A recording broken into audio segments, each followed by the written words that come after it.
Hello everyone, welcome to my channel. Friends, आज मैं instant dosa बनाने वाली हूँ, जो कि जैसे दाल वगैरह है भिगाना पीसने, इसकी झंझट नहीं है, फटाफट बन जाएगा। तो फ्रेंड्स, वीडियो पसंद आए तो लाइक करें, शेयर करें और सब्सक्राइब करना तो बिल्कुल भी ना भूलें।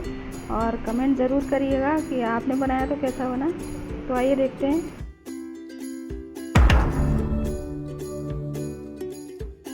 तो फ्रेंड्स, इंस्टेंट डोसा बनाने के लिए एक मिक्सी ले लेंगे, उसमें सूजी को रवा जिसको बोलते हैं 2 कप रवा लेंगे हम, उसको ग्राइंडर करेंगे।